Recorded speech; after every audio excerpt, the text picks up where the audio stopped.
I'm gonna take this mask off now. You know how it is, and I talk anyway, so you wouldn't be able to hear me with it on. There's no one around me, so I'll just stay put for now. Welcome, everyone. We have 9 members present. We do have a quorum. I call this meeting to order. Before you have the approval of minutes of February 18th, March 11th, and March 10th, our regular special meetings. Is there a motion to approve the minutes? Motion by member Kaisley, second by member Woolrath. Comments, questions, or additions or corrections? If not, all in favor signify by raising your hand. All right. Opposed? Motion has carried. Mr. Chairman McIntyre, I would like to abstain from the special meeting. I was not available, so I don't want to vote on that one. Let the record show that member Metzger is abstaining from the March 11th, 2020 special meeting. Else? If not, okay. I'll move on. We have one item. Well, we have our regular agenda and our executive presentation. I want to thank Mrs. Julie Morlock for all the appointments and reappointments we had to take in this month. And you have those before you. And at this time, is there a motion to approve the appointments? Motion by member Metzger, second by member Schaefer. Comments or questions? If none, raise your hand if you are in favor. All say aye. Opposed? Motion is carried. Next item is C, Information Technologies. Request for approval of renewal with Seamless Docs on page 7 through pages 26. Is there a motion to approve? Motion by member Solner. Is there a second? Second by member Barnett. Comments or questions? Discussion? If none, all in favor, please signify. Opposed? I have a question. Member Metzger, you have the floor. I was wondering if Craig had done a cost benefit analysis to, I mean, there was really good documentation on what this was doing and how it was helping, but I didn't see any dollars, any money that was associated with each transaction that was being saved. And I was wondering if he had any estimate on that. Member Nelson's coming to the podium. No, honestly, I don't have a good cost benefit analysis. So many of these forms were spun up, not necessarily on an economic basis as their impetus, but rather as a way of reducing passing paperwork between people. So for instance, electronic time cards, the screening forms in the jail. We do know there's time savings in the jail. That's, there's probably a 3 to 4 minute process before, and now it's closer to 30 seconds to a minute. But I simply don't have a baseline for most of the applications yet against which to compare. She's still muted. Member Metzger? I'm sorry. I was talking and didn't unmute. Thank you. I just wanted to get an understanding of what the potential savings could be, but thank you. Any other questions? If none, please signify by raising your right hand or left hand. Opposed? Motion has carried. We'll move on now to the report of the Justice Committee Chairman Gordon.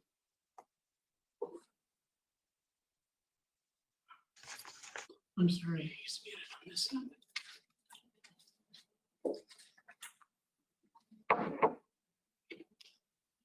I'll need to unmute. Chairman Gordon, hang on a minute, we have to unmute. I apologize. I thought I had. There you go. Let me start again. 3 items for action come to the Executive Committee from Justice this afternoon. Item B1A, request approval of an emergency appropriation ordinance amending the McLean County fiscal year 2019 combined appropriation for departments under the Justice Committee's purview, found on pages 30 through 34, and I move that. Motion by Chairman Gordon. Is there a second? Second by Member Solner. Comments or questions? Member Kaisley.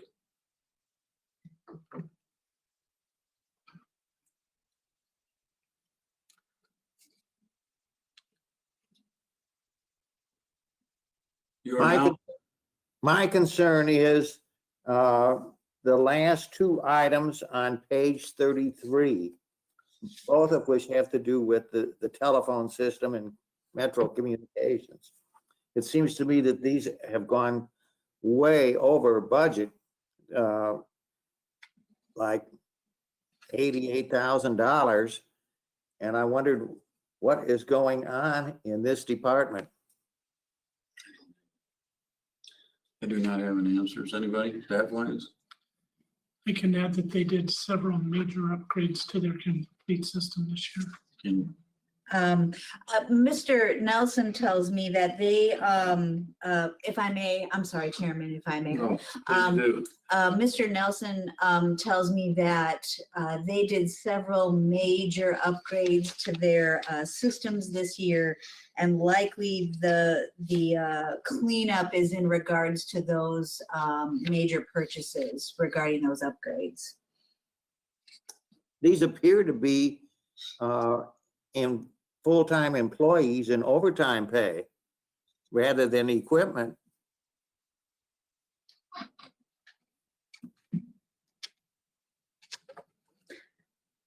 I really don't have any answers specifically, so if it pleases the committee, we will have to come back and bring this at a later date when we can explain that.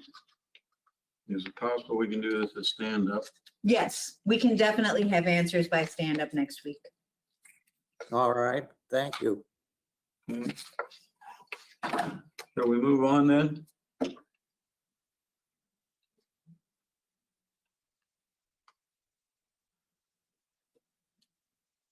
Member Gordon? There. Mr. Chairman, how do you want to handle the vote on this matter if we're going to get additional information regarding the items brought to our attention by Member Kaisley? Well, I'm assuming that we just delay the vote to the stand-up committee, bring it before us at that time. With your approval? That's fine with me. We have some other members of justice who sit on the executive committee too, as long as that's okay. It's fine with me. All right, All right, good. Thank you. we'll do that. We'll move on to item B. Item B1B, request approval of an emergency appropriation ordinance amending the McLean County fiscal year 2019 combined annual appropriation and budget ordinance, General Fund 0001, Department 0029, found on pages 35 and 36, and I'll move that. Motion by Chairman Gordon. Is there a second? Second by Member Schaefer. Comments or questions? If none, please signify by raising your hand or saying aye. Opposed? Motion has carried. Our final item this afternoon, action item, is request approval of a BJA CAT grant agreement with the National Center for State Courts, pages 37 through 47, and I'll move that. Motion C by Chairman Gordon. Is there a second? Second by Member Woolrab. Comments or questions? Member Kaisley.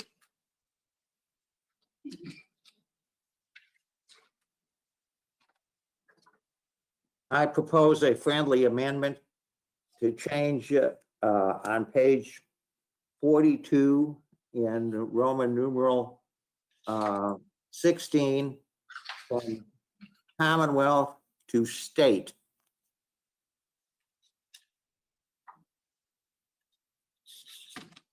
So we'll change the terminology from the laws of the state of Illinois. Yes, Okay, we can duly correct that. And I don't know if we need to amend it. With your approval, we'll just correct it, give orders to our staff. That's Fine with the mover. Thank you. Thank you. Anyone else? All in favor, please say aye. Raise your hand. Thank you. Motion is carried. Got that duly noted. Duly noted. Thank you. No other items for action from the Justice Committee. Thank you, Mr. Chairman. I'll take any questions very gladly. Thank you. We'll move on to the report of the Finance Committee Chairman Solner. Thank you, Mr. Chairman. Finance has 6 items. Items C, 1A, and B are both approval of purchase order budgets from the auditor, and if it's with your approval, I'd like to combine those into one motion. Request approval of the 2019 purchase order budget ordinance. Request approval of a 2020 purchase order budget ordinance, and I so move that. Is there any objection from members of the committee? Member Kaisley? No. Okay. Second by Member Kaisley. Any other comments or questions? If not, all in favor of items A and B, please say aye. Raise your hand. Opposed? Motion is carried. Next item is C1C, request approval of an emergency appropriation ordinance, amending McLean County fiscal year 2019 combined annual appropriation. This is a cleanup, and I so move that. Motion by Chairman Solner. Is there a second? Second by Member Metzger. Comments or questions? All in favor, please raise your hand. All opposed, please raise your hand. Motion has carried. Next item is C1D, request approval of an ordinance by the McLean County Board amending the McLean County Code, specifically Chapter 108, Personnel Policies and Procedures, Article 5, Position Classification Plan and Pay Plan, Section 46, Overtime Payments. I so move. Motion by Chairman Solner. Is there a second? Second by Member Kaisley. Comments or questions? If none, all in favor, please signify by raising your hand. Opposed? The motion has carried. Okay, next item is C1E, request approval of a resolution postponing delinquency date interest for the first installment of the 2019 payable in 2020 property tax payments 5152 pursuant to 35 ILCS 200/21-40 C1B. And I guess we'll discuss this, so I will make that motion. Motion by Member Solner. Is there a second? Second by Member Barnett. Is there comments or questions? I just wanted to comment, finance spent quite a bit of time looking at this. I feel like the committee was pretty well in agreement with this, but again, I'd be glad to answer any questions or ask administration to answer questions. Any discussion? If none, all in favor, please say aye. Mr. Erickson has his hand open. I'm sorry. Oh, Sorry. Mr. Erickson, I'm sorry, you're covered on the screen by a bottom script thing, so I can see you now. Thank you. You have the floor. We have it now. Yeah, thank you, Mr. Chairman. My only question is, I just want to keep getting this on the record that I've always supported this. But I just wanted to reiterate that we were told at the Finance Committee that if we felt the need to extend the due date for the September payment, we could at a later time. So I just want to confirm that. I believe you said that would be the first installment. Right now is September 17th, and you want to confirm it. We could talk about it, discuss it at a later date, whether or not we're going to extend the late payment fee. Yeah, so for the September payment, I just want to confirm that we can do that if we decide. Yes, sir. Okay, thank you. And we'll have that on the record. Anyone else have a comment?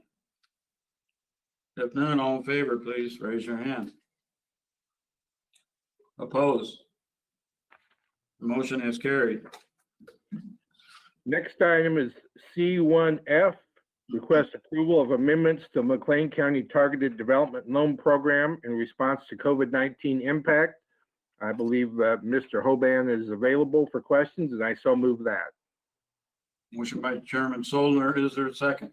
Second by Member Barnett. Other comments or questions? Member Schaefer. Yeah, my question is trying to read this chart here. These two different pages. And what you have on the 2021 where it says board member recommendations, that is what this is kind of the new part of it. And then the other two columns are what we already that already exist. Is that the way I'm reading this? Is that one column that's got the yellow heading where it says board member recommendations is the new stuff? So the 2018 is a program that's currently in place now. The two on the far right, which are the EDC recommendations, are based off of the board's recommendations.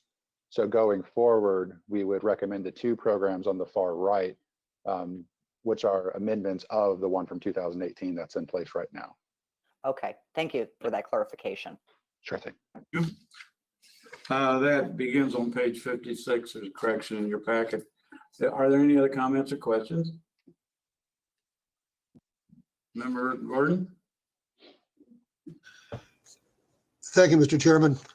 I was a little unclear with regard to actions taken by the Finance Committee in sending these forward to the Executive Committee.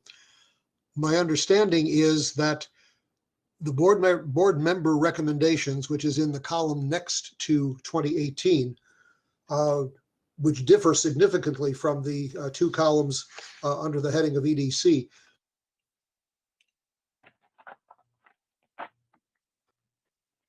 That every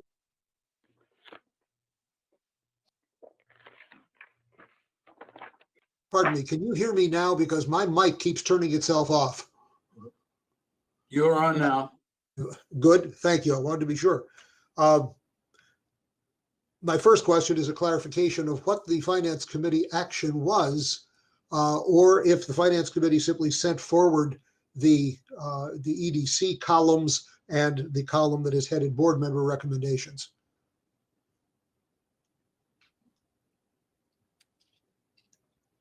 Were all of these sent forward to exec for our consideration, because they're not identical? Rather obviously, there are some differences between the board member recommendations column and the single column, and then the two columns under the label of the EDC, under the rubric of the EDC. Mr. Chairman, I could answer that, or I see administrators at the podium. I believe, if I remember correctly, the board member recommendations were not agreed upon, but the ones from the EDC were. I believe that's correct. You can correct me if that's not right. There are two columns to the right, Member Gordon, that are different parts of the plan that should be then together identical for what you have in the left column under board member recommendations, as far as I see. Is that correct? Yes. Yes.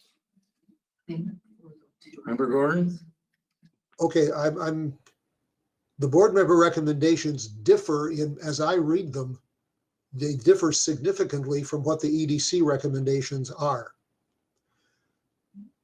They're referred to in my packet, and I'm sure this is the same for everybody else's. They are referred to as targeted, under the heading of targeted bridge loan. And the dollar amounts are different in at least one of the two columns. There are some differences in terms of specifics, credit builders, credit builder terms. On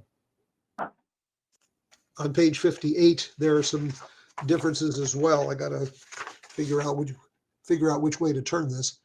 The board member recommendations, as I read them,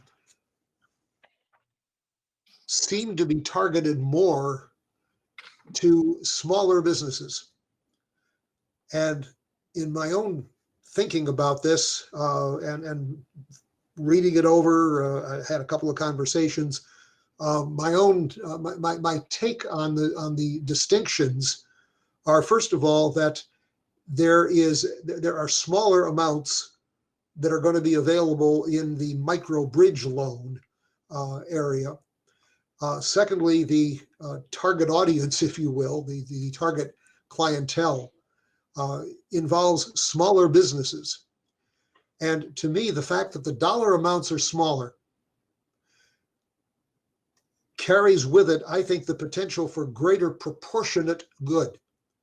Because I think smaller businesses right now are having proportionately a much tougher time from the impacts of COVID-19. You are correct, and there are differences, and it is basically, so there is flexibility, and we can offer both plans. And it is for the good for the smaller businesses, but there's also the option to extend it up to a larger amount, up to 20,000. Member Barnett? Thank you, Mr. Chairman. My recollection from Finance Committee was the same as Finance Committee Chair Soldner, that the committee sort of endorsed the two columns on the far right underneath EDC, and that was moving forward for discussion this evening. I wonder if we could call on Mr. Hoban from the Economic Development Council to sort of talk through this with us to help maybe clear up and answer some of these questions we may have, and maybe he could go through this in a similar fashion that he did with the Finance Committee meeting. Mr. Hoban, could you please clarify for us, since we have a couple members that weren't at finance? Sure.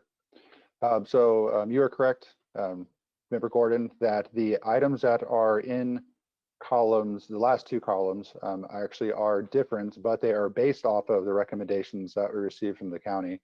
So the goal was to convert the current program that was started in 2018 and actually make it more for small established businesses. But instead of having all 600,000 go towards the $5,000 loans, we wanted to keep at least 300,000 of that, so half of the funds available for gap financing as well. It was recommended at Finance Committee that those are not solid as far as 50-50, 300,000 for one, 300 for another. It could sway based off of demand. My fear was that we would put them all in one when there could be need for gap financing as well. So that's why we just did a 50-50 to start and then let demand dictate which way it sways. Some of the other items that are changed, the credit builder loans and everything that's in the original plan, it's not time, in our opinion, to help out for credit building. It's really time to take care of our established small businesses. Further down, you'll see that the big thing with this was to shorten the process time. Currently, it takes at least 60 days. We're hoping with the new format, it'll take 20 days for both programs. Another one for justification, we did make an amendment to what's in there now to where it says that we wanted a letter from the lender and proof of rejection. Now we're looking for proof of rejection or acceptance, because it was brought up that just because somebody did get some funding, maybe that it's not enough. Our goal, ever since the last meeting and even before, we've been speaking with a lot of financial institutions. And we want to make sure that this program that the county offers is indeed a gap program and not a front of the line program, meaning that we're hoping businesses are working with their local lenders to take advantage of the PPP or the EIDL or any other state program before coming to this, just because our goal with this is to help out those who can't get the funding elsewise. Other things that are different that weren't recommended was there was one that was for loan forgiveness that said yes, that if they had no layoffs, that 20% of it would be forgiven. In our opinion, that makes it a grant, and we really wanted to keep this as a loan, so we recommended that not be included. But the majority of everything else we kept the same. The goal was, though, for us to split it into two and then adapt based off of the demand. One further thing on there also, the far right column, McLean County Recovery Loan, was because of the gap loan, you matched it up with the life of the bank loan for Correct. difference in duration as well. Oh, sorry, I was gonna say, sorry, Chairman. The other big difference is that the items in the plan currently become foyable.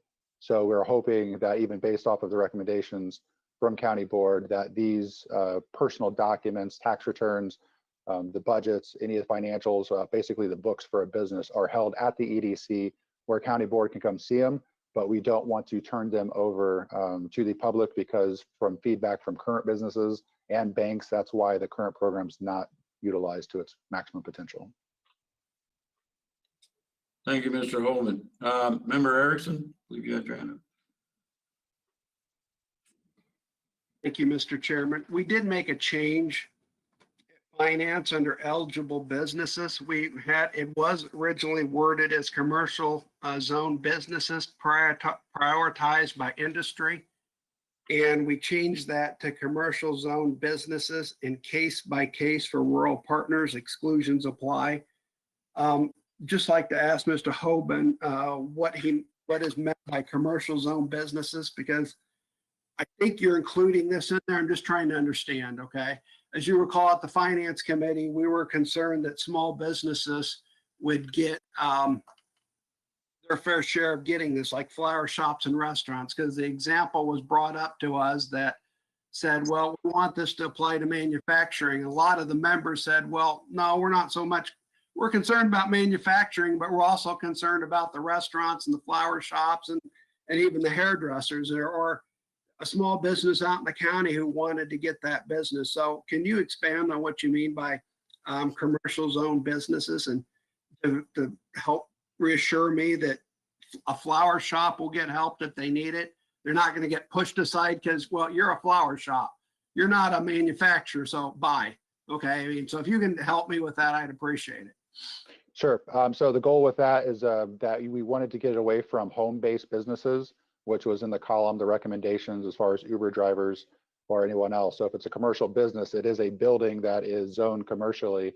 So a flower shop would be included, and we would never push anyone to the side, but based off of the recommendations that we heard, we would take a more balanced approach to make sure that we're covering all industries and not necessarily prioritize manufacturing as originally planned.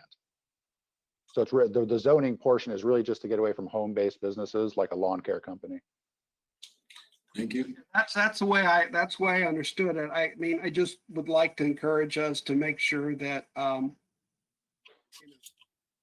think it's these small businesses that are really going to need this money more than the other businesses, because my concern had always been that I don't want this to become a loan program for the well-connected.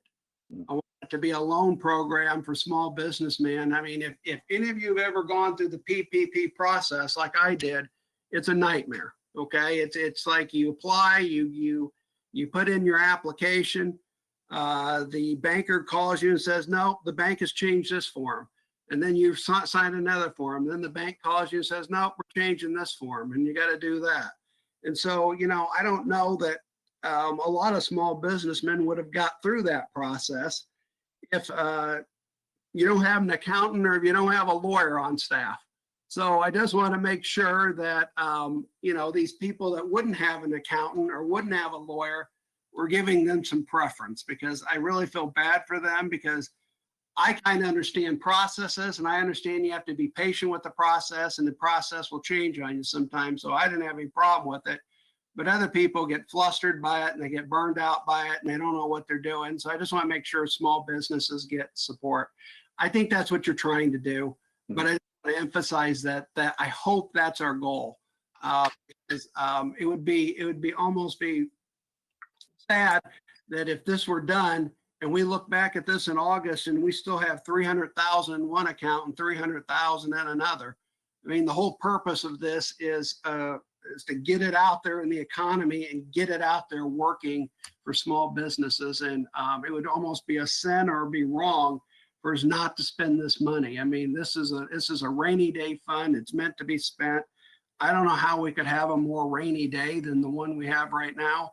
And it was just my hope that I think this is what you're doing. I hope it is that we're going to try to get it to small businessmen, because that's really the goal. So thank you. Member Metzger.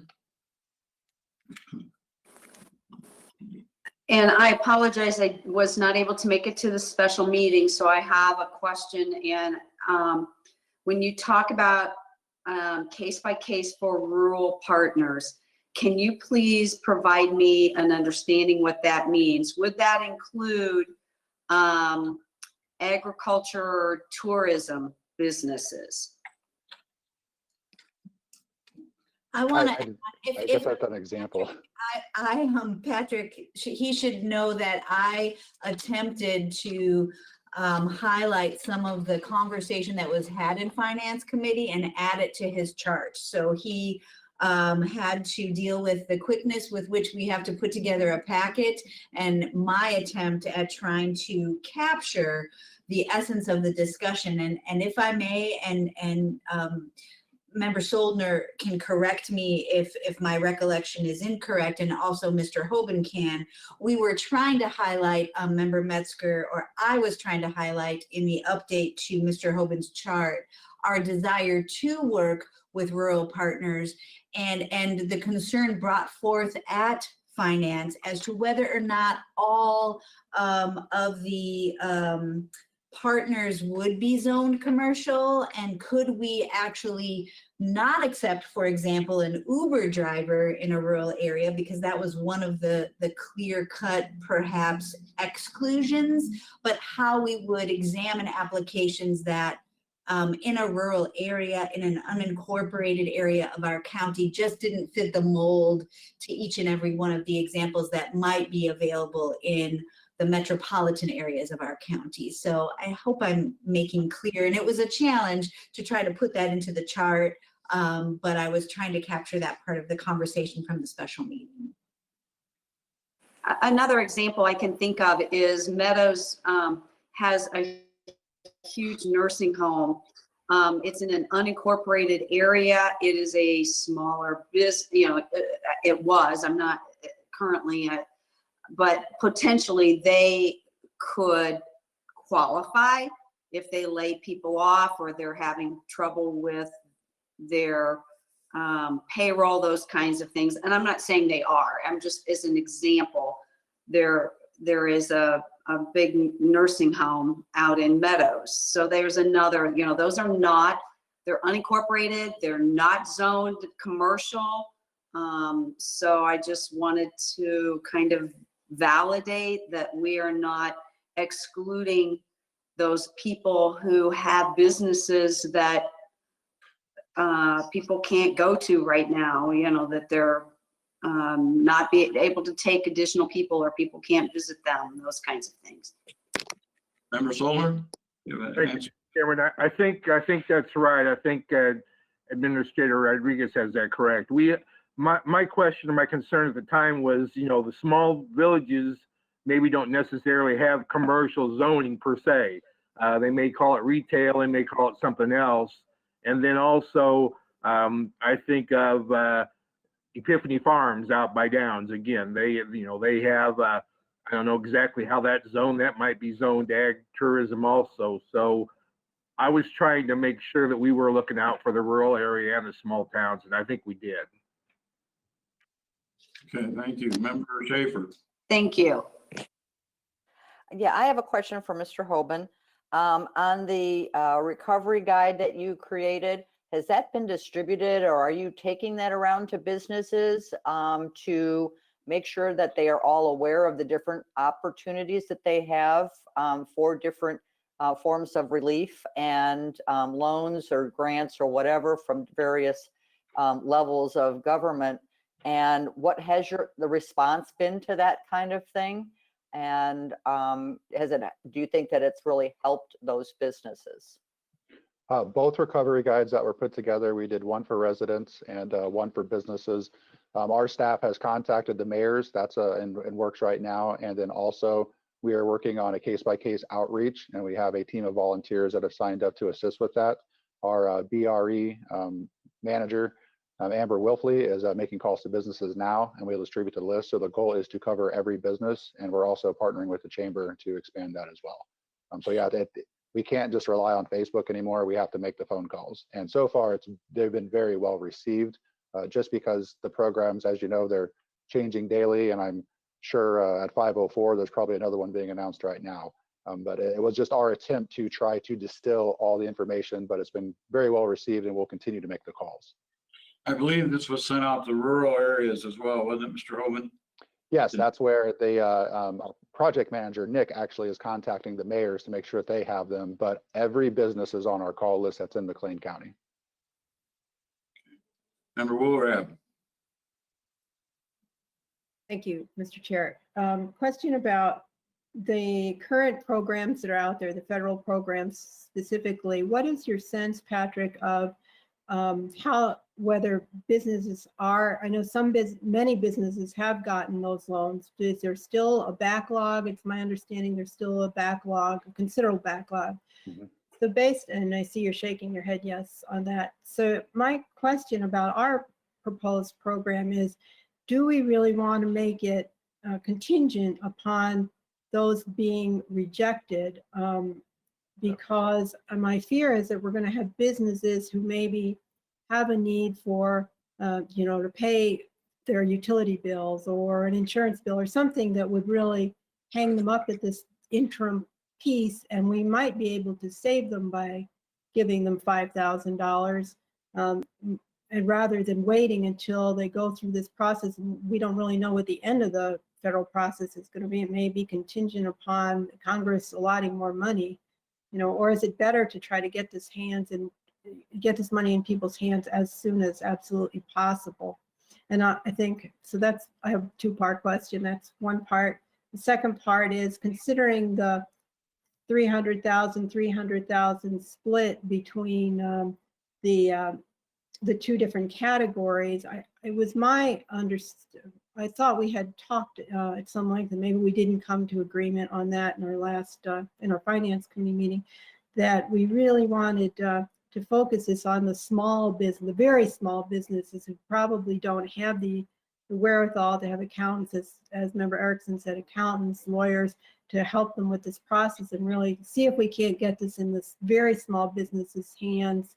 And then if we don't get takers, or we don't get all the money out there, we could allow people to come back for more money on a second go around.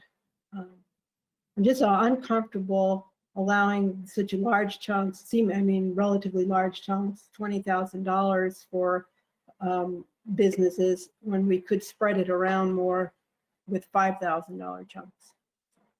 So for the first part of the question, was actually recommended that we make the change that you don't have to be rejected, that you could either be in process.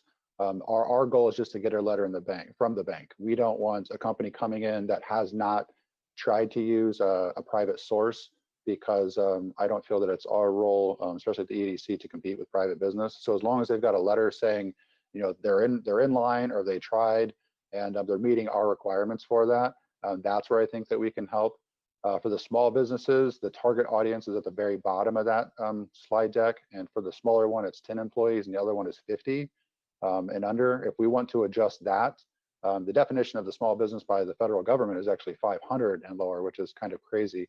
But we thought that up to 50, and it's really up to 20,000. So for us, as a 20% gap, they would have to actually have a loan from the bank for $100,000, where the bank would offer 80 and we'd offer 20. So that can be any amount. That can be 10,000, and then it's 2 from us and 8 from them. So it's at all levels. If you guys want to make recommendations to shift that number down, I'm more than happy. It was just a model that we had created. And also, talking to the financial institutions, they really preferred the one in the far right column. They had all recommended that a gap program was more in line to what they think is going to be needed towards the end, compared to just upfront money. Member Schaefer? Well, in response to that, you made it sound like it was going to be flexible, so that if we find that there's a lot of ones that are doing the smaller ones, we can adjust that 300 from the higher side, and vice versa. So if we find, like you said, that the banks are saying that there's going to be more of the ones that need the 20,000 or up to 20,000, and there's very few then on the smaller side, that we can then adjust that. You just have to come back to us to make that adjustment. Is that what we would have to do?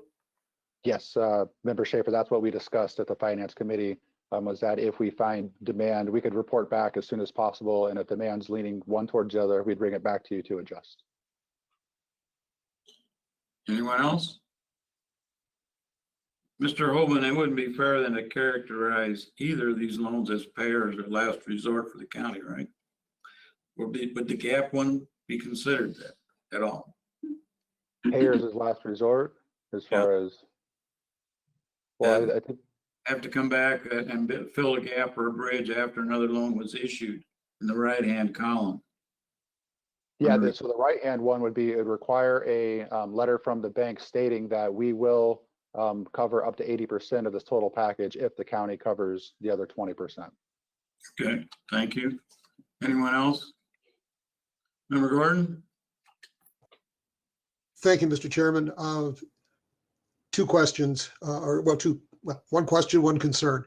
The question is, I'll address this out there, and whoever wants to answer it, certainly I'll welcome the answer. I assume that the EDC is going to be tracking the process, because as you said earlier, Mr. Hoban, this is going to be going through EDC. Correct. Okay, that's important. Secondly, I'm no expert on reading these kinds of charts. I've seen them, this sort of thing. I didn't see collateral mentioned.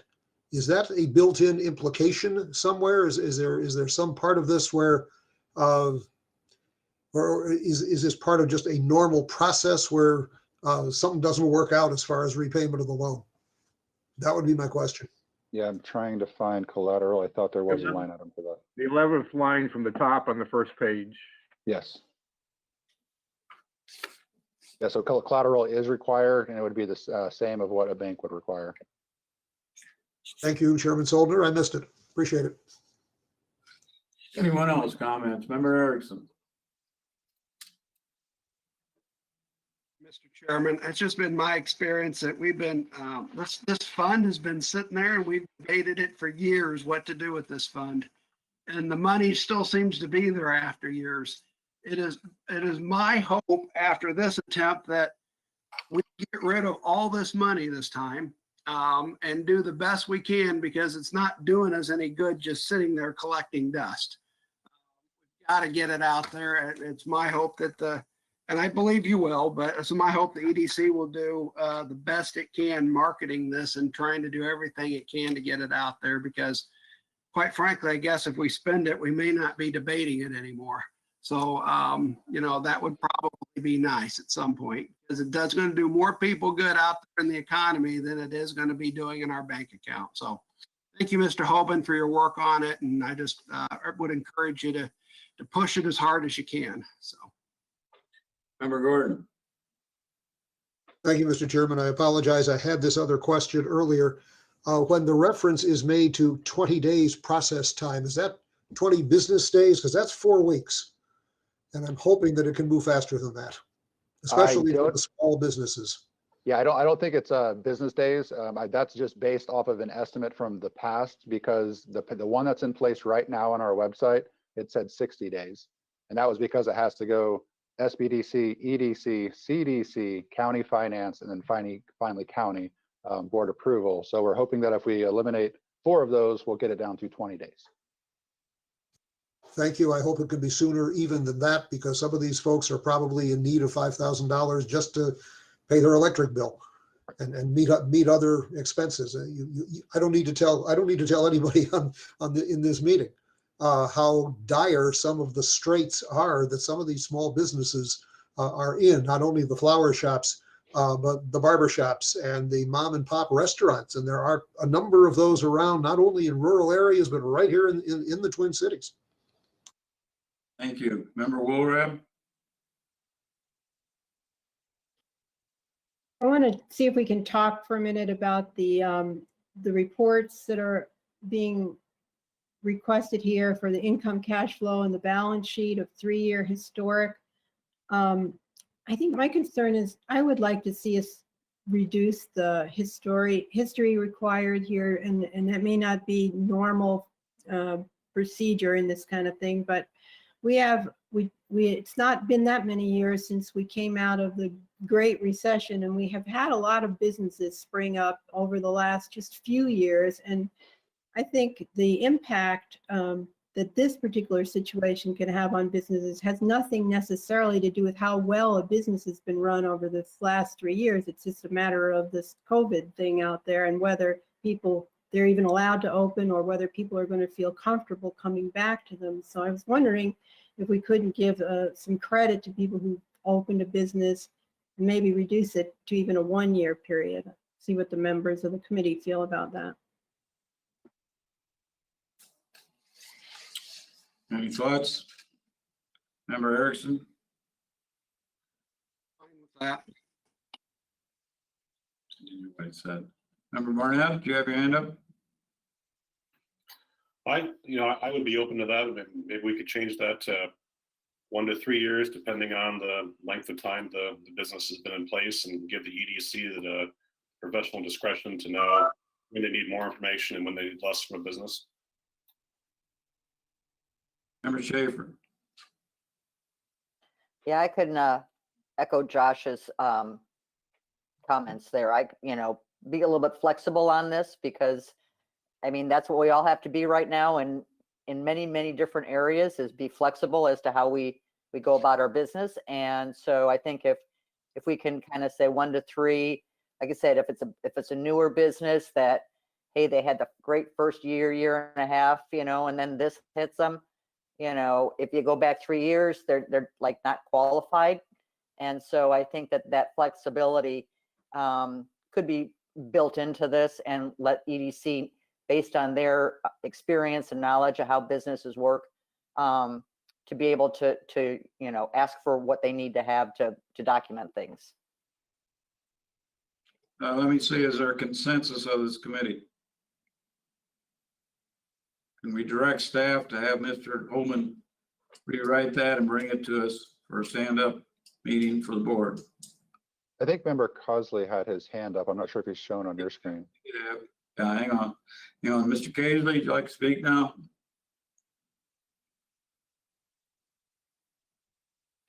I was speaking with an old farmer not too long ago, and he told me something that I think is maybe applicable in this case, and that is that money is a good deal like manure. It's no damn good unless you spread it around. Well, maybe we can do that with this possibility. I'm trying to think operationally here whether we need to try to just direct staff to change the wording on this.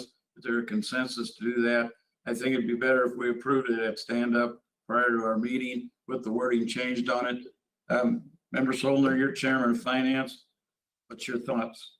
Yeah, I think if we can have the staff go ahead and add that to this document, so we would, so we do have it in writing, and that way people, I think, might be a little more comfortable. I do think, I trust Mr. Hoban. I think that he, since we're making this conversation, I think he realizes that we do want it to be really flexible, and we want to make sure that businesses get an opportunity to use some of this money. I did want to mention also that something we need to remember, that this isn't a grant. Hopefully when this is all done, we'll have our $600,000 back in this fund, and so we can debate at a later date what we do with that. But again, it's not money that's a grant. It's money that's really being loaned out at a very low interest rate. Thank you. Member Metzger. I guess I would be in favor of having a amendment to the motion to change the balance sheet and cash flow income from 3 years to 1 to 3 years historic in both of those lines on both the bridge loan program and the recovery loan program, and go ahead and approve it today as opposed to having it in stand-up. I think stand-ups are going to be a challenge as we move forward, and I'd rather do it here. So you're making that in the form of a motion? Yes, I am. I think we have that recorded. Does everybody understand the wording? Is there a second? Member Erickson, is that a second? Thank you. Other comments or questions on the amendment? Member Barnett. I wondered if Member Metzger would allow a friendly change to that to allow to have some wording in there at the discretion of the EDC. I mean, if we say a year and there's a business that's been successful and in place for 11 months, I mean, we're not going to tell them no, right? I mean, we want that flexibility in there a little bit. Agreed. Add that to the amendment at the discretion of the EDC. Staff got the one down. Yes, sir. Okay. Yes, sir. Okay, staff has that. Okay, Mr. Hoven, you understand? I believe so, yes. All right, thank you. Any other comments or questions on it? Member Erickson? Thank you, Mr. Chairman. Yeah, I know a lot of people mention, hey, this is supposed to be a loan program, but not a grant program. But at this point, considering the state of the emergency, get it out there and we'll see where the chips fall when we're all done with it. But I mean, get it out there and let's see what happens with it. And hopefully we get it back, but if we don't get it back, so be it. Agreed, I agree with your urgency and the flexibility. Any other comments? All in favor of the amendment as presented, please raise your hand. Opposed? Motion is carried. All in favor of the motion as presented, the resolution in your packet as amended, please raise your hand. Opposed? Motion has carried, and then we'll move on from there. I'd like to have one more comment, and it's just a big thank you to the EDC and their staff for reaching out. I think that is a critical piece, and to work with our mayors and the township people, because I've had conversations with the mayors in these small communities, and their biggest income for these communities is sales tax. It is not property tax. And so their small businesses bring in a significant income for the running of these small communities. So I wanted to thank him very much for moving ahead with this and continue to do that. Thank you. Thank you, and thank you. I diddle that. Thank you, Mr. Hoban, for all that you've done, all the extra hard work you've put in on this loan fund. I don't know if Mr. Gordon or Member Gordon remember or not, but this loan fund did get some use at one time. I think you brought to the table some key points, and one of them being the non-foiable part of the loan and the flexibility that you've presented in that and the work you've done. Appreciate it very much. Thank you. Thank you all. That's all we have as far as action items. There'll be a couple other items that will be presented to the board next week. I'll be glad to answer any other questions. Thank you. We'll move on to the Health Committee report. Chairman Schaefer. Thank you, Mr. Chairman. The Health Committee has one item for action today. It's request approval and emergency appropriation ordinance amending the McLean County fiscal year 2019 combined annual appropriation for departments under the purview of the Health Committee, and I so move. Motion by Chairman Schaefer. Is there a second? Second by Member Gordon. Comments or questions? If none, all in favor, please raise your hand. Opposed? Motion has carried. That's all we have for today. Thank you. We'll go on to the report of the Land Use and Development Committee. Chairman Erickson. Thank you, Mr. Chairman. The Land Use and Development Committee has no items to be presented for action. Thank you, sir. We'll move on to the report of the Transportation Committee. Chairman Kaisley. Thank you, Mr. Chairman. We have five items here for consideration of the committee, and I'd like to combine items F1A, B, C, and D for consideration together. A, B, C, and D all relate to show bus. The first one is a request for approval of IDOT Section 531 formula application. The second one is a request for a downstate operating assistance program application. The third is a request to purchase service by McLean County from show bus. And the fourth one is a request for approval to lease vehicles which are operated by show bus back to show bus again for the next year. These are items that are up for consideration every year, and they are the same as in prior years. Show bus operates bus service to rural areas in Ford, Livingston, Iroquois, DeWitt, McLean, and the portion of Macon County outside of the city of Decatur. And I move that. Is there any objection to combining A, B, C, and D? If none, there's a motion by member Kaisley. Is there a second? Second by member Gordon. Comments or questions or discussion? If none, all in favor, please signify by raising your hand. Saying aye.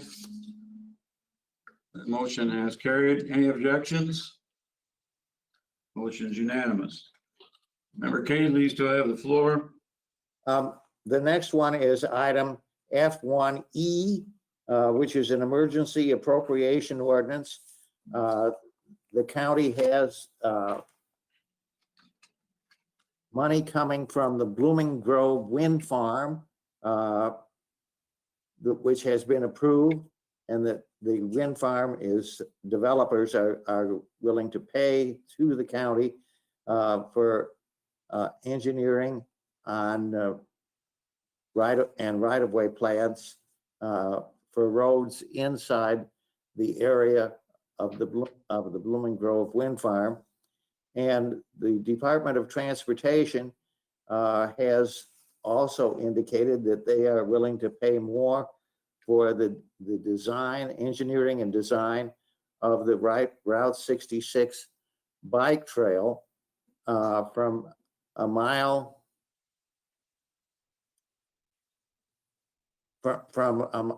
a mile north of Funk's Grove to the south.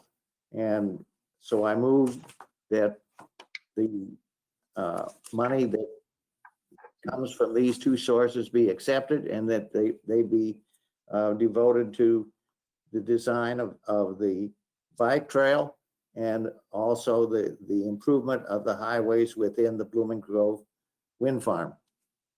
Thank you, sir. So there's a motion on item F1E by member Kaisley. Is there a second to approve?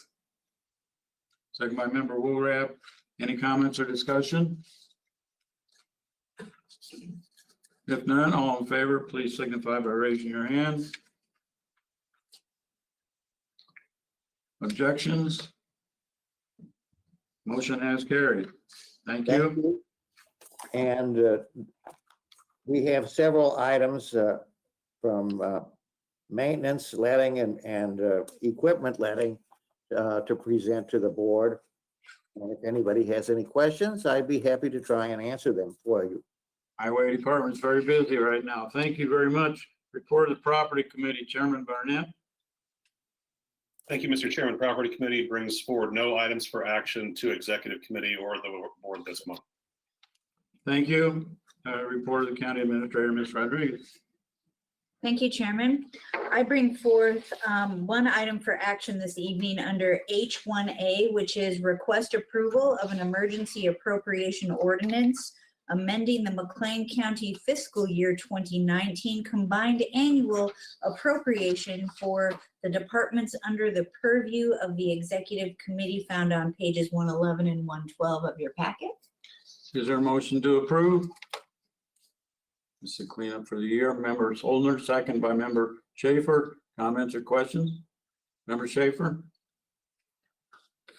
Thank you, Mr. Chairman. I have a question on the software license agreement. That was $106,000 that was not used this year. Was that because we got a better deal, or did we not purchase something, or what was the reason behind that? And I'm just kind of curious more than anything else. Thank you. Yes. We can take a shot at it. I know that at this point we are, after my staff did analysis of the reason we needed to make this change was actually relative to the budgeting of two staff in an incorrect area of operations. And so I know that I can't speak directly to the software licensing agreement byline, although it appeared that that was not spent. So then we utilized that to move over to cover the staff that should have been covered in a different area Mr. Nelson is here in the room. I'm not sure if he actually is able to, but he will make an attempt to explain the software license agreement portion of it if he can. Yes. Can you hear back here? Yeah, I don't have exact details for you. I suspect, though, that part of this money was appropriated for an electronic medical system in jail medical that we did not end up implementing, and I'm not sure that that money was, I think this is putting that money back in. Yes, yes. That is likely where, because that was one of the areas, thank you for refreshing my memory, Mr. Nelson. That software system was one of the areas that had intended to be implemented and was not. And so we utilized it in appropriately budgeting for the staff that were not accounted for in the right byline. So I have a motion and a second. Any other comments or questions? If none, all in favor, please signify by raising your hand. Opposed? The motion has carried. Anything else that you have? Chairman, the only other thing I have under H3A is the county administrator's report on recent employment activities on page 113 of your packet. And that is all I have. Thank you. Thank you. With the approval of the committee, I'd like to move down and recommend the payment of bills first. Any objections? And then come back to other business. If not, I have bills submitted to me and approved for approval by our auditor. And I have two sections. One of them is a regional planning bill of $1,825.11. Is there a motion to approve the regional planning bill? Motion by Member Barnett, second by Member Gordon. Comments or questions? All in favor, please raise your hand. Opposed? Motion is carried. The other one is a combination of money billed from the general fund, shared sales tax, Veterans Administration, and Waste Management for the amount of $209,073.18. Is there a motion to approve? Motion by Member Woolrab, second by Member Kaisley. Any comments or questions on the bills? All in favor, please say aye. Raise your hand. Old habits are hard to break. Thank you. Motion is carried. If we move back to items to present it for other business and communication, does anyone have anything before I start?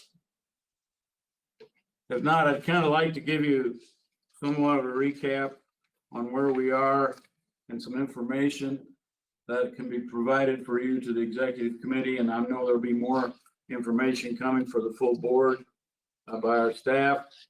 First, I'd like to start and just give you somewhat of a recap on where we are. You remember back in March 9th, our governor did a proclamation for disaster.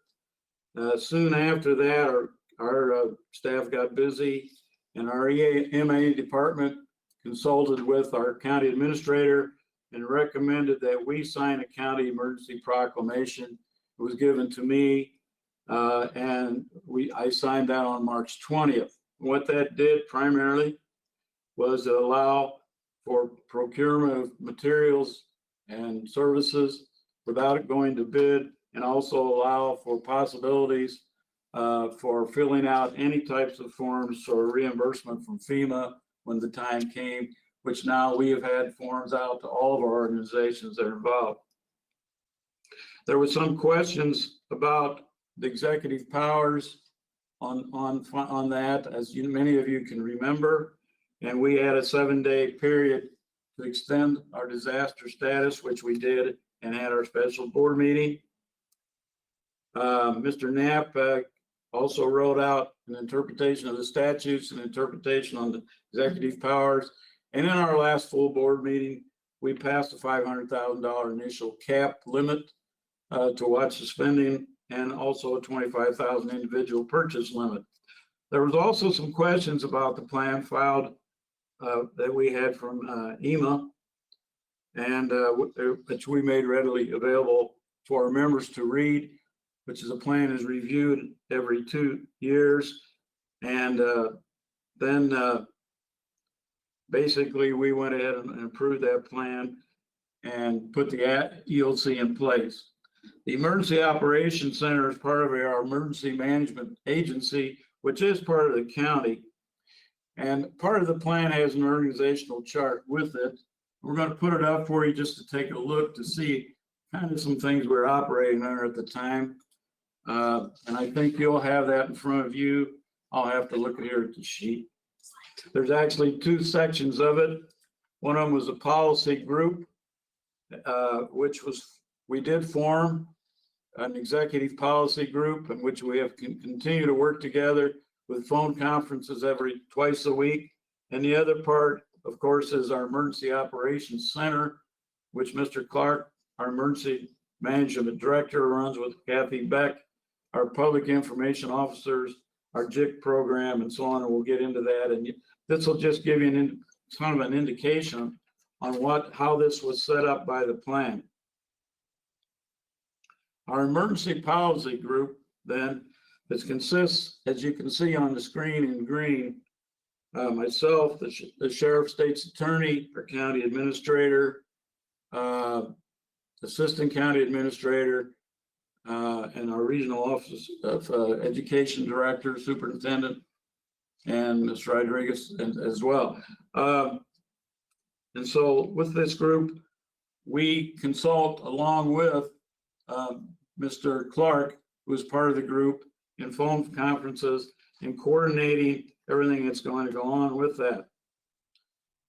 Also, along with this, there is a designated group, a large group of leaders that are part of the Emergency Operations Center, and they participate in communication and phone conferences every Monday, Wednesday, and Friday, in which reports are given. And these include some of the reporting organizations are the hospital, emergency departments, of which one of our county board members, Mr. Randall Martin, is representing OSF. Each of these organizations have emergency departments, including the town of Normal, the city of Bloomington, the universities, Heartland Community College, of course, our health department, our county administration, fire chiefs, and so on, including the rural mayors and other organizations within the community. Sometimes we have as many as 40 different participants on these phone conferences in an effort to keep everyone together and exchange information. Our EMA disaster plan that's on file was approved, was originally, as you might well figure, developed primarily for disasters like tornadoes and other types of catastrophes, not so much with the idea in mind of pandemics. However, a lot of the plan and the structure of it does pretty much apply to that. When we participate in these meetings, though, we're cautioned not to share too many details, especially if parts of the plan that could jeopardize the operation, its safety, its success, or integrity, for many reasons you could probably understand. And we'll probably talk about some of those later and answer any questions. I can probably take that one off so everybody's seen it. I just want to remind everybody that we don't need that one yet. Okay. The EMA is under the county's direction, and also it's coordinated with the Illinois Emergency Management Association, which is part of our governor's branch of the executive branch of our governor's office. As an executive officer, I also carried on daily, twice a day, conversations with Bob Clark, our EMA director, for the first week, and now we do FaceTime, and I go through a checklist of projects and ask him what he needs and what we could provide for the second part. All participants usually, or on a daily basis, receive what's called a SITREP, which is a situation report that comes out of the emergency management office, and it has a list of activities on there and what's going on. And at that time, about this time when we got this set up, some of our board members, and some of you are here tonight, asked questions about wanting more information. So I tried at that time to get you more information out the best that I could, as Camille Rodriguez and her staff were really totally booked with a lot of things such as employee policies, setting up our meetings. And so I started sending out information best I could. our public relations person that was hired, manager Deon McNeil, was spending almost all of his time and has ever since with our health department as public information officer. And as part of the Joint Information Center, there's a thing called a JIC, which is a Joint Information Center, which it involves all the information officers from the universities, the hospitals, et cetera, to also combine their efforts to try to exchange information. One of the most frequently asked questions that I've had from board members and the public is to talk about alternate housing. So I'd like to take just a minute to break down for you different aspects of that as we have dealt with from the emergency in EOC. One thing obviously is isolation. And isolation is an area where someone has tested positive, and if they are unable to not stay at home and self-isolate, then obviously there would be a place needed that was an alternate housing. We have not needed that at this time.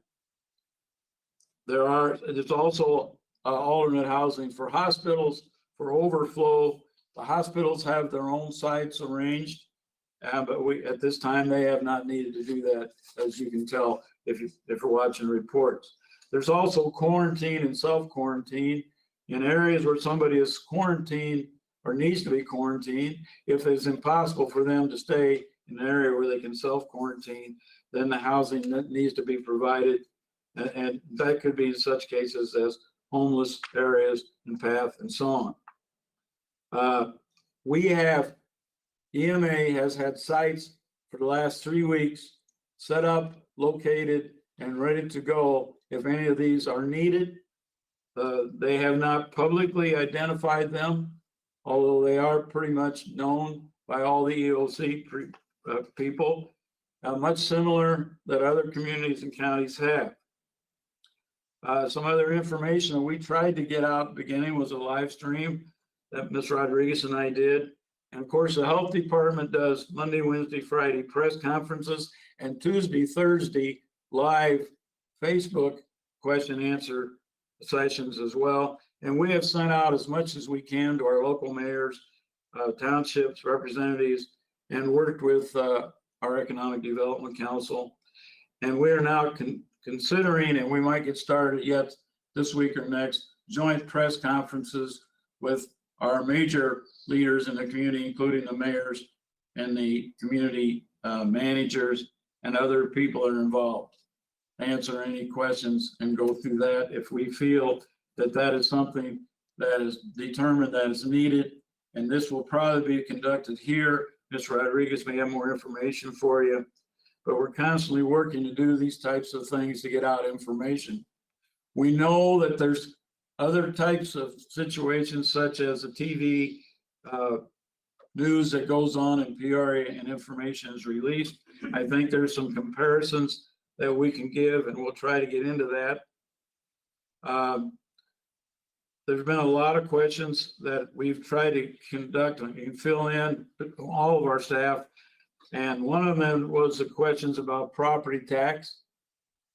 So what I tried to do is, as Ms. Rodriguez and her staff was working with all the many employee questions and problems they had to help with some other areas that were really related to county board and its operations. I met and talked with our treasurer and members of our finance committee to get a good understanding.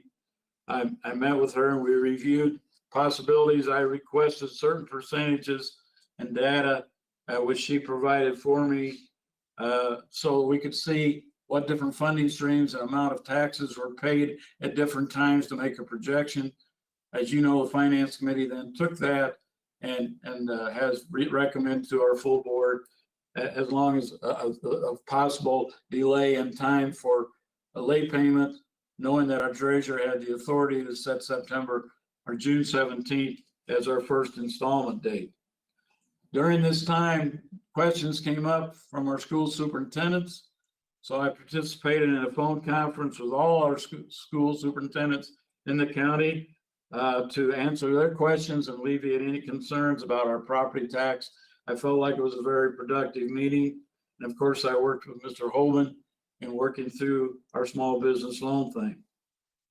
We also had issues come up, as some of you members might know, with some things in the development of our wind farms.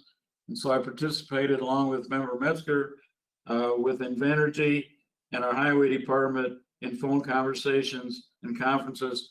And I went out there to try to see what can be done in some areas like dust on the roads and some of the agreements that needed to be fulfilled a little bit better. And we're still working on those. And I plan to give a report to our land use committee and see what progress we're doing. As we're monitoring that right now, we want to make sure that Invenergy and the construction engineers out there are following the guidelines and contracts that were signed with the township. All in all, we're going to continue to work in that area.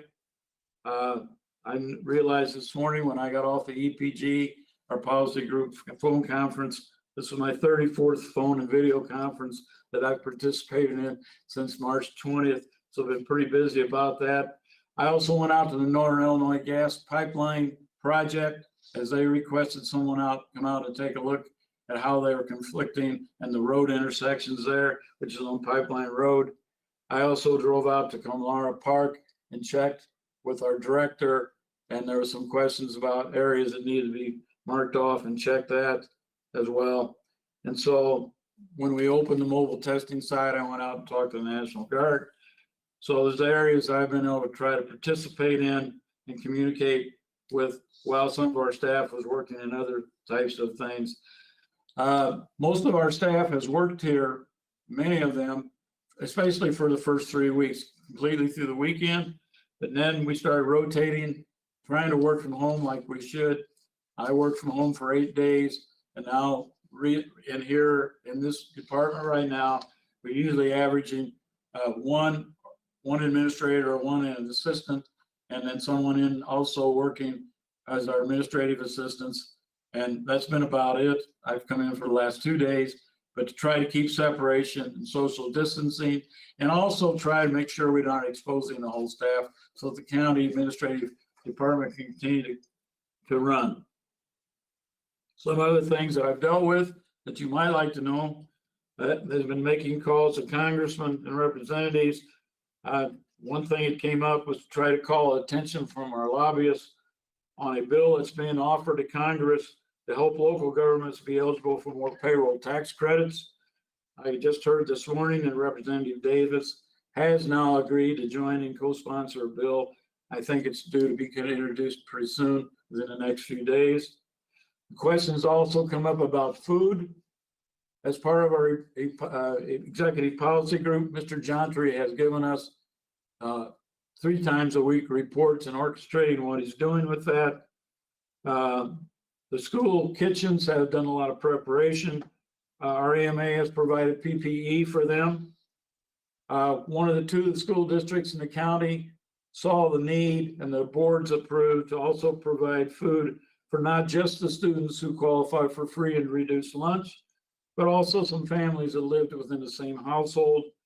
Since then, more volunteer groups have participated in that, and United Way has given money along with the Prairie Foundation and other volunteer sources. And some of the churches, including Eastview and Vale, have also provided money into as much as $100,000 from United Way and Eastview. And the EMA has then helped coordinate that. Basically, our regional office of education, Mr. Jontry, has orchestrated and helped deliver that. And that has helped one mechanism to see that food was getting out to more people who qualified, because obviously there's a correlation between students that qualify for free and reduced lunch services and the household. Some data you might be interested in. Sorry for the length of this, but I thought there might be some numbers and things that you might like to hear, especially because of some questions about Peoria County and the city of Peoria reporting efforts for alternate housing, in some cases for homeless and from some shelters, and telling of a joint effort. This question has been asked, why aren't we doing this? In the last 2 days, I've contacted many of our social service leaders and agencies and provide you with some data and facts that might help answer this question. I've asked Karen Zangley, Director of PATH, and I've spent some time talking with her to join us. Karen, are you still with us? Is Karen on? Yeah, she's right here. She is there.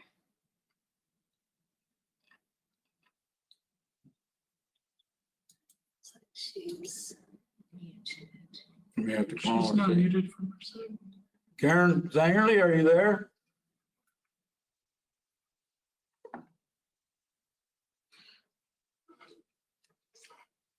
Well, let me go on and maybe we can get her on, maybe give her a call and see, get back. I'm sure she has some input and some questions that you may have for her that she could answer. The point in time study was done at the end of January. This was reported to me. And at that time, there were 27 homeless on the street that PATH reported at the end of January. At this time, in questioning about the numbers and the capacity in shelters, it's been reported by PATH that there's less than 10. Some of the shelters have taken in some of the homeless. Home Sweet Home has not taken in any residents because they have set that policy and they didn't want the interchange. They have no positive tests. Safe Harbor drove out a number of the residents to the mobile testing site. They have 58 beds and 38 floor places, and they are not over full at this time. And so we do not have a problem right now with anybody in a shelter area testing positive or being over full to where we needed alternate sites. Our EMA director continues to consult with them to see if we need to get an alternate site up and running. I will tell you that we have 3 alternate sites and have had for 3 weeks. One of them is a hotel site for isolation purposes for first responders separately. Another one is a hotel site for quarantines. And it was looked at and discussed that those in quarantine were better off, even though they've been exposed, but they didn't need isolation to be in a hotel site. And the third spot is a school, which would be set up for isolation if we needed that purpose. We have not had those necessary to be used at this time. Project. Hello, I'm sorry, this is Karen. I got disconnected. Karen, You can come back to me. Thank you. Thanks for joining us. I'm sorry, I appreciate your patience. I'm kind of giving Sure. a report on some numbers. And then if you could maybe be available to answer some questions, we'd like to Sure. hear your report on some things, especially when we get to the point about some funding streams and the money that's come in from HUD. I think some of Yes. what would like to know. Also, I'd like to report that our jail has a capacity for over 400, and at the current time is serving on 150 inmates. So there's plenty of room there for isolation, and the courts and the state's attorney's office have made a decision along with the sheriff, and some people obviously are no longer in jail that were before. They felt that they were not necessary to be incarcerated, and while they're awaiting trial and other reasons. Our McLean County Nursing Home has taken great precaution and has had no positive cases at the current time. There are no medical problems in our JDC area as well. So far then, from the calls that I've had from a number of providers, there has not been a consistent need for housing as of yet. But EMA is ready, and also going through my checklist with our director, has Salvation Army and Red Cross ready to provide other services such as food and water and other types of things in case we need to get those going. There does not seem to be right now a problem, and I'm sure Ms. Sanger, you can join in with me for rent problems, but we do know that there's federal funding and state help, and there may be some problems coming to us by the end of the month. Social service agencies that work on a fee-for-service arrangement have communicated with the state of Illinois and are going to be paid at the end of April on a basis of their average monthly billings during the year of 2019.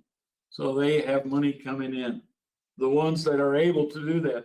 Some agencies and counseling agencies that are requiring face-to-face operation obviously are not functioning right now because of the decrease in services provided by schools.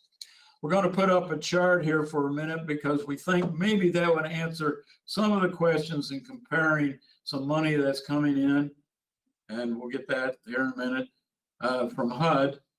And this is some money that comes in. There's two categories here. First of all is our regular left-hand column, which is community development block grants, which is regular money that comes in from HUD. And this is money that is applied for and based on applications on need by HUD. You can see Bloomington had $329,144. Peoria, on the other hand, over $1 million. Normal $246,000, and Springfield $799,000. But if you go to the right-hand column, you'll see it's the community emergency shelter grant money, which also could be used to help shelters and help homeless and provide those areas. That the only county that was awarded money in this area was Peoria with $535,321.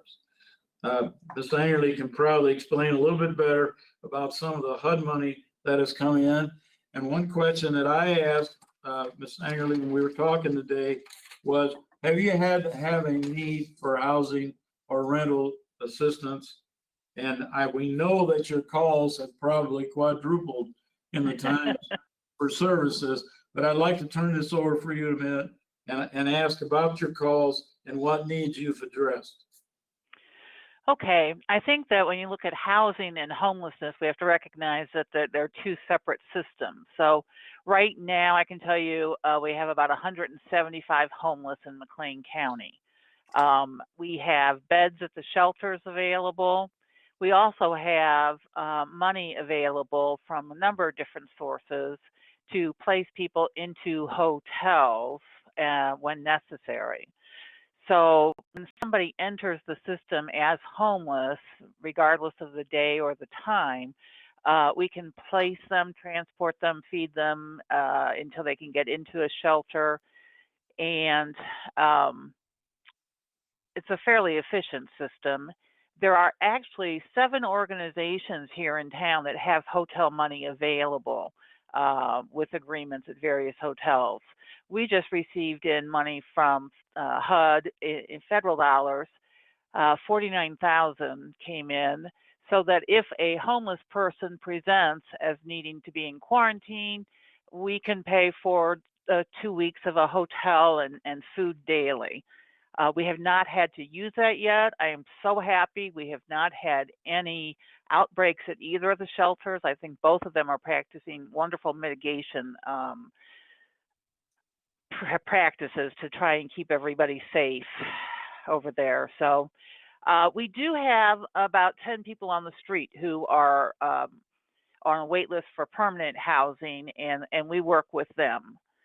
So I would say that there's a system for homelessness, and it's called the continuum of care.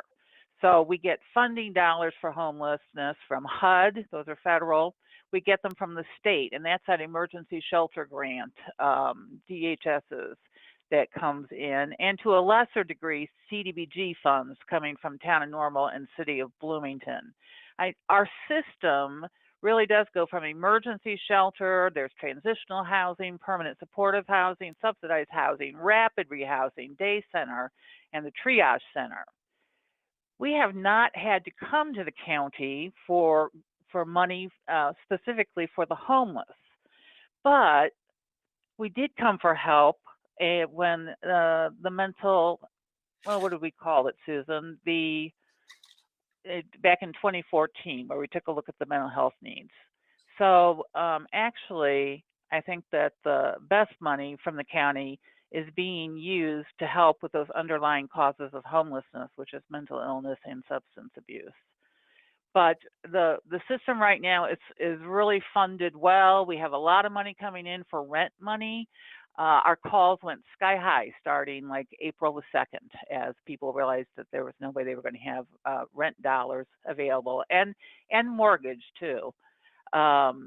So we are trying to keep up to date with everything that's going on, but community action is going to receive a big chunk of dollars for from the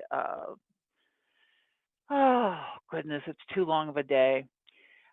That the federal government passed the 1.2 trillion or 2.1 trillion dollars, and there's a group all working together that includes Deb Skillroot, the township supervisors, and is meeting on Fridays as we find out the best ways, figure out best ways to disperse these funds in a meaningful manner and to save people from homelessness. I'd be happy to take any questions. Member Solner. Thank you, Mr. Chairman. I just wanted to ask if this information, are you putting this out? And the reason I'm asking, every couple of days I get an email. I think it's from an organized group wanting the county to help with housing. And it sounds to me like, at least at this point, there's not really that demand out there. So I just wondered if this information's been put out that there isn't been a call for housing and that you do have money. You know, that's a very good point, because we don't talk usually to the broad public about things. You know, we work together within our system, and maybe that's something that we should put forth and make sure that people know where to go and who to call. We use the 211 number, and by using that and then adding some information about services are available, that might make the community feel like we have a stronger system. Anyone else? Member Wolrath. Thank you.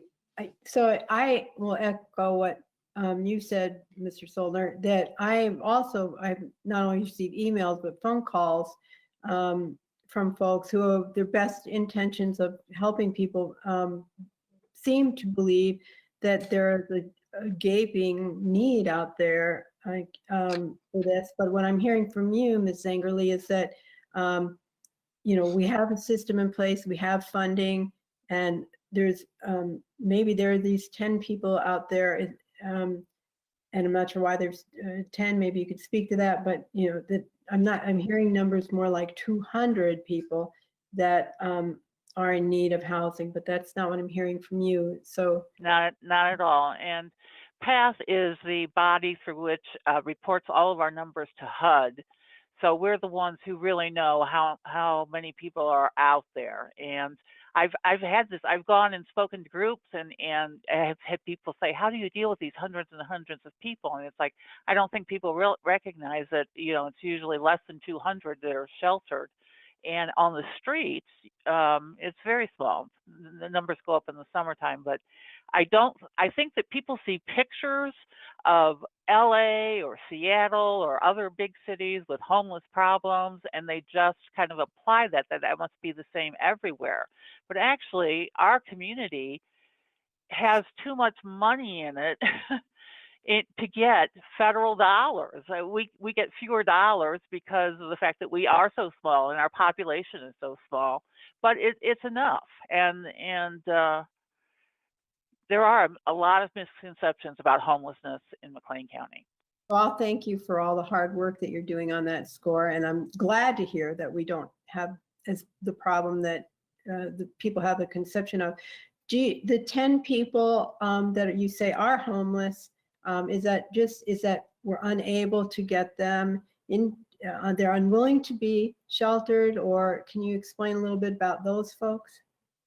Certainly. We have several who are sexual predators, and they would not be at the mission because the mission has children. They can't be at Safe Harbor though either because there is a daycare center within 200 feet of the building. So these individuals are really very difficult to deal with or find something, and they can't find employment once they're out of jail. And you know, it's one of our problems with it. There's just no solution to it at this point in time. We have right now the 10 people that are on the streets. There's 3 of them that are sexual predators.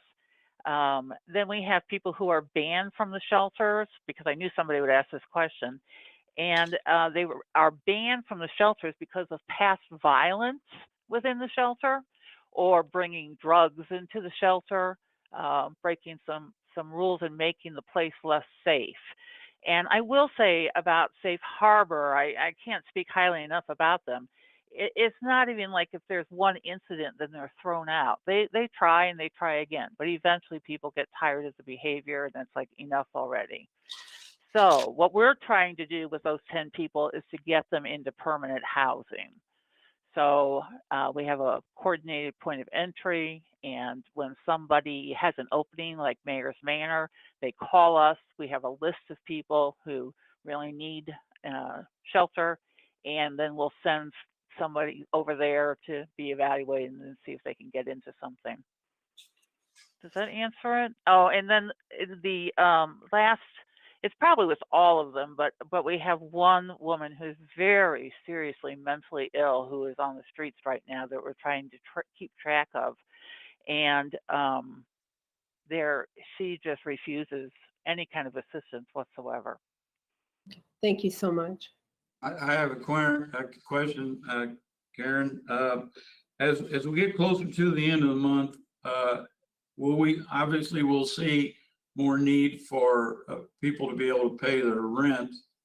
Are the people that are going to need more assistance from your organization ones that not necessarily are homeless, because some of the homeless most of them are in shelters, or some of the ones on the street kind of navigate the system, but is the people that have lost their jobs and how do you see what's going to happen as far as unemployment and reimbursement? Because we know that process, the money coming from the federal government is slow in coming in the state. Do you feel like there's going to be a rush or a need that you're going to have to address? I think that we have to separate out the two. The homeless are different than people who are in housing and are going to have trouble staying in housing. Yes. So if we look at, prevention of homelessness, that's where we help out with the rent and the utilities. There's a number of other things that come down with that federal money that's going to be dispersed. And we have the second meeting of this group that's going to be working together is this coming Friday. And so we're going to prioritize how people can apply and guidelines. And it's a great committee with key players within social services to develop this process. So I think that with the money coming down, at least for the next couple of months, we can probably meet a great deal of the needs. It's just going to be a question of how quickly people can get back to work. Thank you. Other questions, Member Schaefer? Thank you, Mr. Chairman. Hey, Karen. Hi. I have a question about the slide that was up before, and I don't know if you're the one to answer that or what, but where it showed that, Bloomington and Normal and Springfield got block grants, community development block grants, and Peoria also got that, but then they also got what I think you mentioned was state emergency shelter grants. And is that because there are more homeless people in Peoria than there are in those other three communities? Or well, what actually, is, I guess I was actually confused by that, because right now we're in the process of writing grants for that ESG money. I don't understand why Peoria got theirs ahead of time, but right now, in fact, the grants are due in at the end of April. So I think we'll definitely be seeing money coming to Bloomington and Normal. I don't think it'll be, in large amounts, but yeah, I was confused by those numbers because, we're at the tail end of this cycle and putting in for the actual ESG grants. Okay, and then my other question is, obviously, I'm sure that you're getting a lot more calls on mental illness, mental health issues, anxieties, and things like that. But to tag along with that, are you getting a lot more calls about people who aren't going to be able to make their mortgage payment or aren't going to be able to make their rent payment and don't know where to turn to address those issues. Yes, I think it's always the problem is trying to get information into the hands of the people who need it on how to get that assistance and that help, because help will be available. I think that if you've lived in poverty most of your life, you know the avenues to go and ask for help. But this pandemic has created a whole new population that have never been reliant on outside help. They've always been independent and in charge of their affairs. And so trying to get the word out so that they know where to turn to get that mortgage payment taken care of.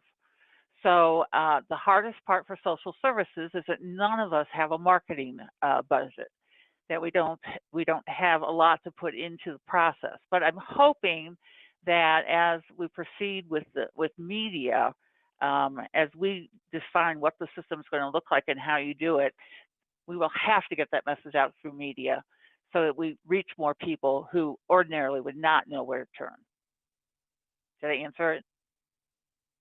Member Erickson?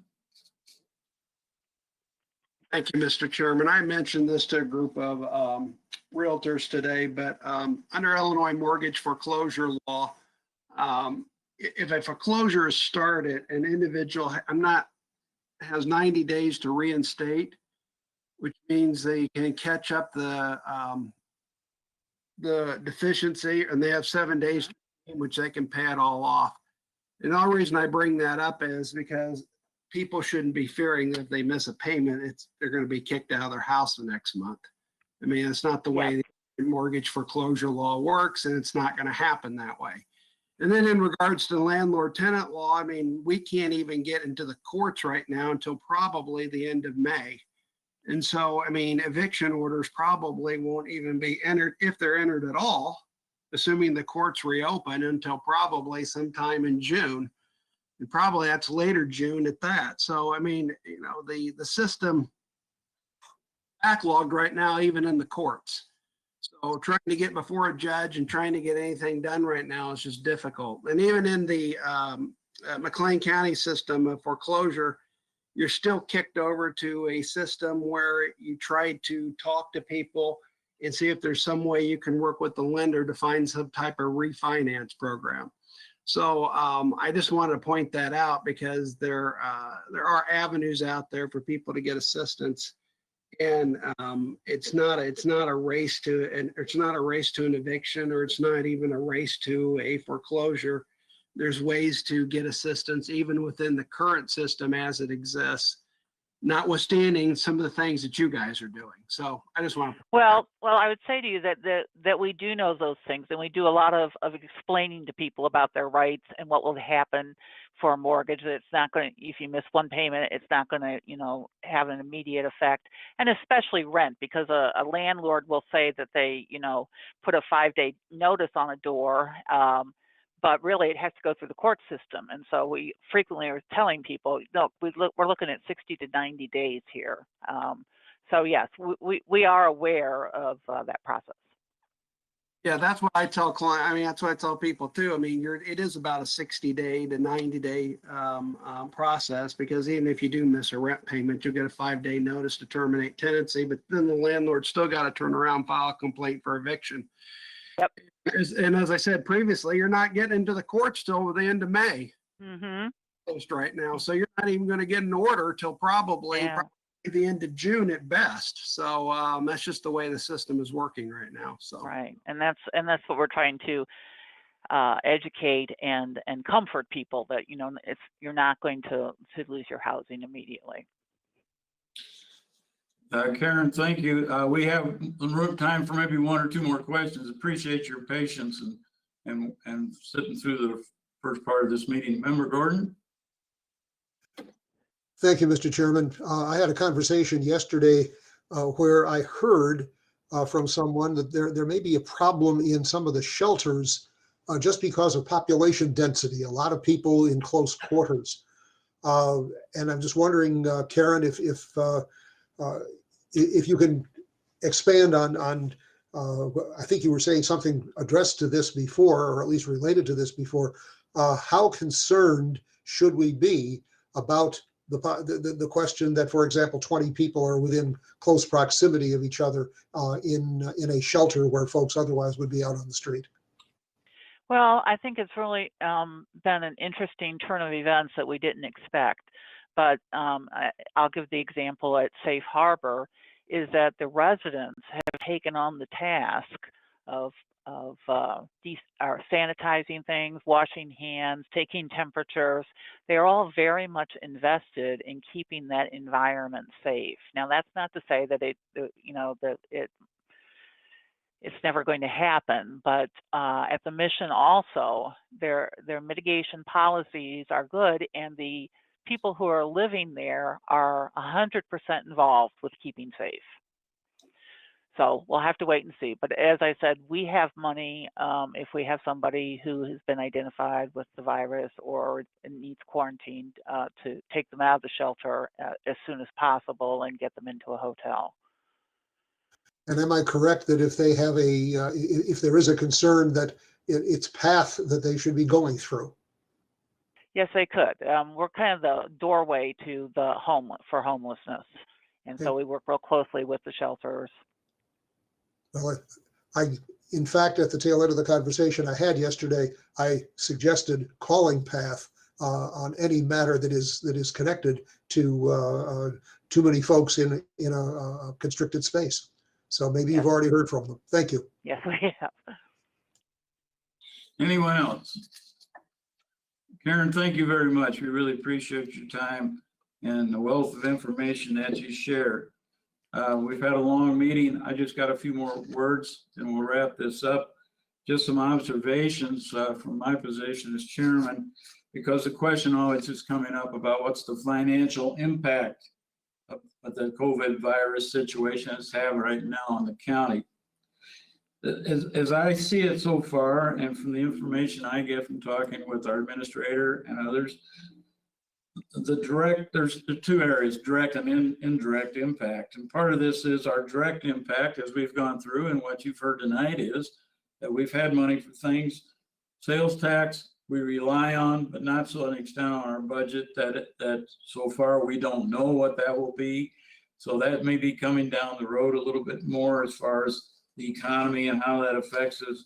We do know that property tax now, with the approval of our board coming up next Tuesday, should be collected and distributed, and the amount of property tax will be relatively close to what we've had. And so we can say right now that things are financially fairly stable. As far as FEMA, our EMA, COVID expenses, of course, that question is still out there. But what we've seen so far and observed, and you've heard from some reports tonight, that so far our expenses have not been major.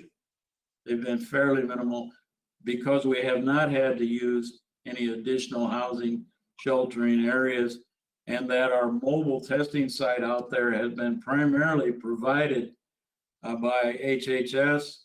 It's been provided by Illinois Department of Public Health.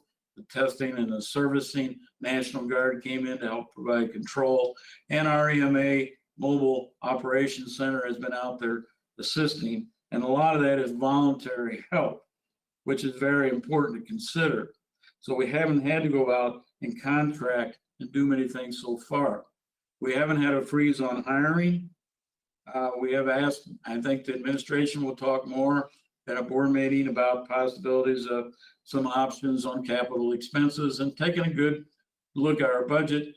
I feel very comfortable that our financial people and our administrative staff and Kathy Dreyer, our new addition to the staff, is working on this and seeing that we're approaching our new budgeting system in a proper manner with these in considerations. Some indirect impact that we might have that's been mentioned to me, and I think we're on different calendar fiscal years in the state and the feds. We know that the state and the federal government are spending a lot of money to help people and to help the situations. And some of it is coming to our local area. But also, we don't know what impact it's going to have indirectly on what kind of grants we get. Will there be some grants that are going to be restructured where we're going to have to participate more in matching areas? Will there be a slowdown in Medicaid? Of course, we're always concerned with our nursing home and payments there. These are the things we don't know, but we're going to keep an eye on very closely, and so that we can operate as we have fiscally sound over all these other years in the county.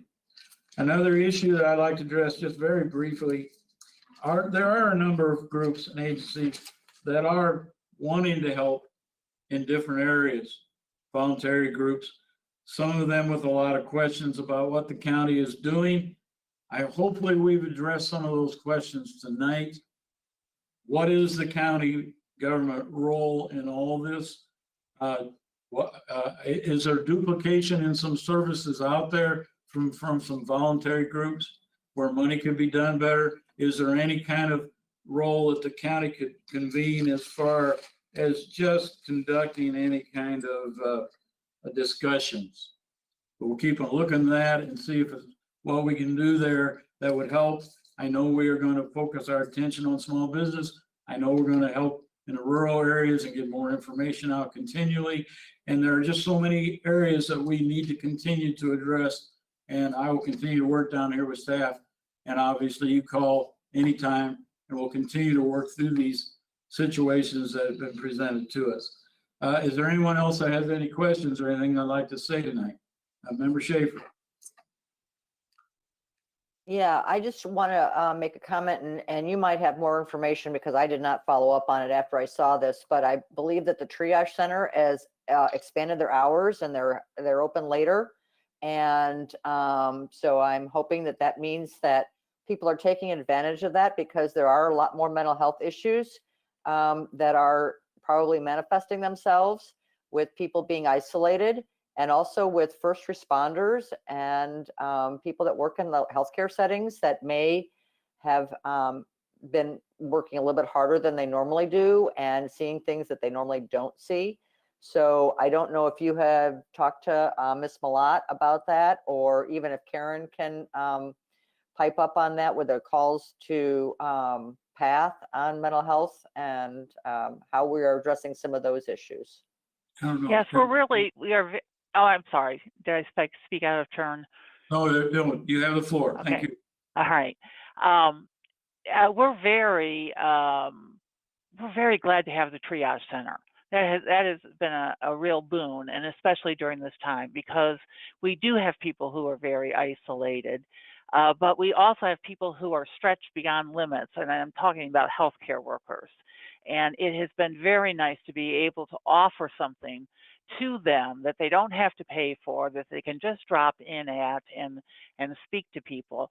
We give out the referrals. I never know, how if they go and take advantage of it or not. But I can tell you that as a community, I am so glad we have this option available and usable, especially who would have thought in times like this. We certainly didn't think about that when it was being put together, but it is a boon. I couldn't help but think, Karen, also when you're mentioning these few individuals who've kind of gone through the system, who have criminal records or intersecting the system, that our Fuse project, once we get open and operating more, well, maybe be an area for those few individuals. The number 10 strikes me as that's what we're trying to get to, and help. That will help complement what you're doing over there with PATH. Yes, and some of them are already taking, the people on the streets are taking advantage of the triage center. So it's helped in numerous ways. Okay, anyone else? Member Woolrath. Just a quick comment. I wonder if it would be possible to work with Ms. Zangerly and maybe find out if we could put something on the very front page of our the county's website, where people could get information on going to PATH, calling PATH, their number, what they can do for the individuals, just as a resource that somebody would see when they open that, if they would open that page up. Sure, thank you. Be happy to do that thing. Okay, anyone else? Well, I had to reflect a little bit on meeting and starting back 4 years ago, our group that started our mental health forum and planning it. And we were all talking one day about what would be a good theme for that. And we came up with the theme, we're all in this together. Little did we know that here we are 4 years later, and the theme actually has meant a lot more to all of us, even around the country. So I'm glad we're doing that. Let's all stay together. And I have nothing else. So this meeting is adjourned. Thank you for your participation, your questions, your patience. Have a good night. Stay safe.